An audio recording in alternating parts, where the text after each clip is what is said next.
Greetings and welcome to Faces of Lacrosse in North Florida, brought to you by North Florida Oral and Facial Surgery. I'm Ray Carnicelli from lax904.com, and it's my pleasure to be joined by Ty King of the Jacksonville Armadillos. Ty, thanks for joining me today. Thanks for having me, Ray. Great to be here, part of the program in the community here. I've seen a lot of my friends come up here: Brian Silcott, Matt Carey, Cam Mann. So pleased to be a part of the program and help spread the message of Jacksonville Lacrosse. Well, we want to introduce folks who follow us on lax904.com about some of the people who are involved in depth in lacrosse in North Florida, and you certainly are one of them. For those of you who don't know, Ty epitomizes the growth of lacrosse in North Florida as a youth and middle school player, on up through high school at the Bowles School, Denison for his college lacrosse, and now an integral part of the Jacksonville Armadillos. So Ty, when did you first start playing in Jacksonville? I was lucky enough to actually come back to Jacksonville, having been at Woodbury Forest up in Virginia for a sports camp in the summer, about when I was 12 years old, and came back to Jacksonville having had that experience up there, and caught up with Brad Sterling and the guys over at Bowles, playing in the JV program because we weren't lucky enough to have a middle school program. Bowles was pretty much the first to have a JV program as well, so got caught up with those guys through the middle school ranks, and from that point on was a Bulldog, and then moved on to Denison, had some great experiences up there, but really I knew that at the end of the day, coming back to Jacksonville and being a part of the Armadillos was going to be really the end goal for me. Professionally, I wanted to come back here and work in Jacksonville, and having that strong community of post-collegiate athletes here in Jacksonville was a big draw for me coming back, and I really enjoyed the last couple of years here playing with the guys. And you know, your brothers both played at the Bowles School, and Alex has played with the Armadillos. Younger brother Gray was a freshman on the varsity last year for the Bowles School, and I know he's primed to have a great year for Coach Silcott in 2015. Very excited for what the Bulldogs are going to bring this year. Gray helped out last year, but we got a lot of talented guys, and a lot of guys here in the Jacksonville community in general. I mean, Gray's playing with guys from Creekside, Ponte Vedra, and Nice. They're all contributing to a great community that we have here in Jacksonville, and spreading the wealth here with this message as well. So you've been involved as a middle school player on through high school at the Bowles School, and you've given back by coaching at the Bowles School. How much have you learned about the game and what's involved in working with kids under the tutelage of Coach Silcott, Coach Duncan, Coach Sterling, Coach Hoey, and all the people who've come through to help you out? You're dropping a lot of pretty prominent names that have been through the Jacksonville lacrosse community over the last few years.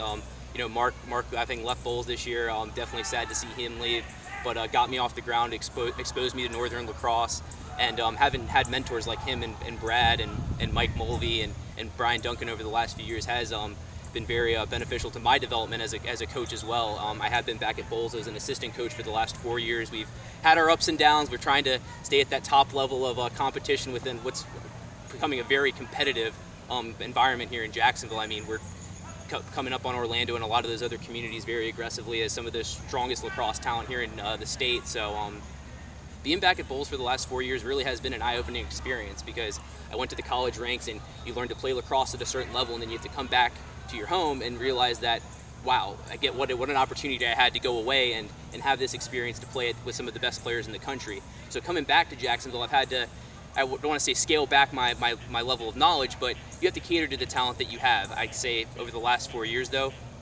our lacrosse IQs have significantly increased in the area. Not just at the high school level, but on up through the college and the club and the guys that you play with every week with the Armadillos. Exactly, and I mean, you talked about Mark Hoey. I mean, he's done a great job with our middle school program at Bowles. I mean, the guys that we have coming into the JV ranks are talented. They've got stick skills. They've got the lacrosse IQ that I didn't really have until I became a junior or a senior in high school. I mean, that level of knowledge is really transferring well from the younger ranks up through that. So LB3, Jack's Lax before that, and Jack's Dogs and the Possums programs are doing a great job of giving us good, strong talent to work with in the high school ranks as well. And then even beyond that with the Armadillos, that's where my love and passion is right now. So I'll take strong pride in having some good local talent here playing with us. And speaking about you coming through the ranks, I remember you even coming out playing with the Armadillos when you were younger, and it's changed so much from even 4 or 5 years ago.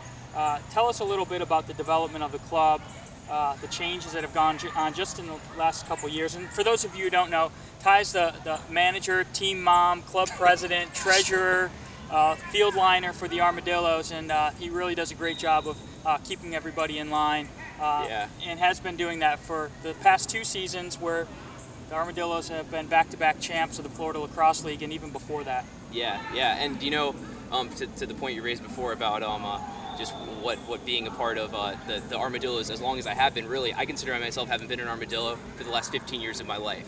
And because when I was growing up, Summer League, we didn't have great programs like I mentioned before with Possums and LB3 to develop that talent. My coaches every summer were guys like Ray, guys like Brad Sterling, all those post-collegiate athletes that were playing around here that I really admired through those years.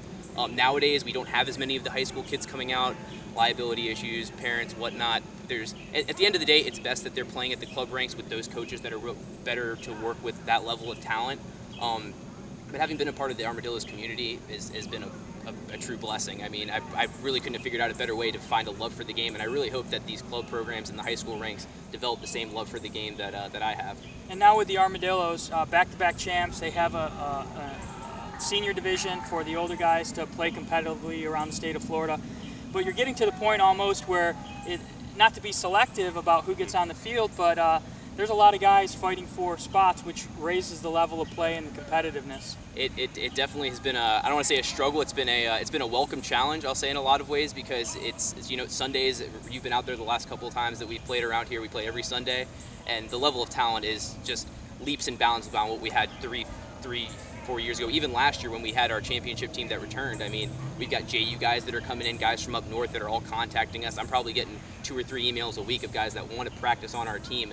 And the other thing is guys like you who played high school lacrosse here, went off and played in college, and now they're coming back, and they have a home to play for. So I would not be surprised if in a couple years you have at least 2 full Jacksonville teams in the elite level. I wouldn't be surprised if we're having that trend soon enough. It's we don't want to ever be running anybody off. We're a very close community here in Jacksonville, but it's probably going to be something that has to happen over the next few years. I mean, so many guys from Ponte Vedra, from Bowles, from Episcopal, from Nice are going off to play, and they're naturally going to want to come back here. We hope they want to come back here, and that's what the Armadillos hopefully have done to bring teams back here. And if we can grow that community ever more and build on that success, that's definitely what we want to do. It'd be a testament to all the hard work that you guys put in back in the 90s, winning the championships, and some of the ones that we had back there in the 70s. I mean, this team's been around for 40 years now, so.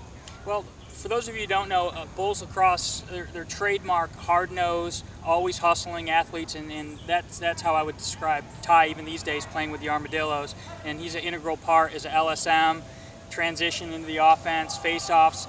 Tell us about some of the 2 or 3, 4 the key guys who are going to go for the three-peat this year. Going for the three-peat. I can't go without noting my team my fellow team captain, team manager, team mom. He's been doing it longer than I have, Matt Carey. I mean, member of Team Scotland, one of their top 3-point getters on the team, I would say. I mean, he's going to be coming downhill at everyone, one of the strongest guys on any field that you're going to stand on in Florida. So Matt's a big part for us. The other person that I got to note in there, Craig Carson, Officer Carson of St. Johns County Sheriff's Department, so watch out for him on the streets. Nice alum, Bellarmine University graduate. Exactly. James Toohey. James, our goalie. Former MVP, goaltender. Both of our MVPs are worth noting, and then you know what, I'll say this because the JU guys are out there, they're providing a strong crop of talent. We've got really 3 or 4 of their graduates that are coming into our team this year with TJ Canary, Max Gorowski, hopefully Cam Mann and a couple of other guys playing. So it's going to be a really exciting year for us. I can't necessarily say who the top 4 or 5 point getters are going to be because we have so much talent at so many other ends of the field, but it's going to be a really exciting year for us. And we're going to have some home games, so we really are looking forward to getting everyone out there and, again, being a part of this community in Jacksonville. And if you don't have the opportunity to come see us on the field, we'll be working very closely with Ray to get it on 1010XL and a part of the North Florida Lacrosse radio cast. Yeah, that was fun last year. We did a game against the rivals down in Gainesville, the Hogtown team, big Jacksonville win. I've written and talked about in the past the effect that the Navy has had on lacrosse here in North Florida from way back when they were predominantly Navy guys. Even today, so many coaches in the area and players on the Armadillos have that Navy background, and we've seen that. And so you can always count on 2 or 3, 4 or 5 Navy guys showing up at any given time when their schedules allow, guys like Andrew Smith and so forth, Tim Barnacle and Sam Fleener, a bunch of good hard-nosed Navy guys. So I would encourage you to come out and check out a game. We'll post the schedule, we'll provide updates. So as far as the timing of the league, league meeting coming up, set the schedule, and then when do the games kick off?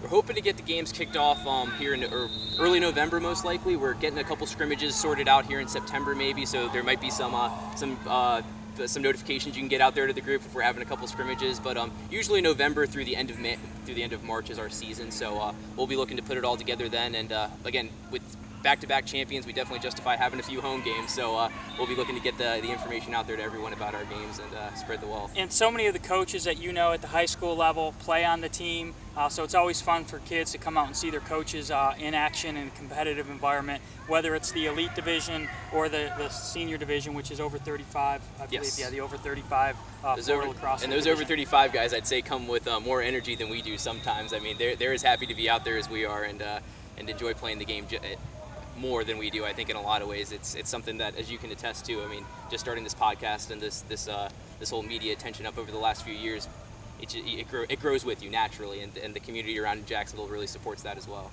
Well, I appreciate everything you've done for lacrosse in North Florida. I've enjoyed playing with you and watching you play, and looking forward to great things over at the Bowl School. And tell your brother Gray and your brother Alex I said hello. I appreciate it, Ray. Thanks for having me on. All right, thanks, Ty. Take care.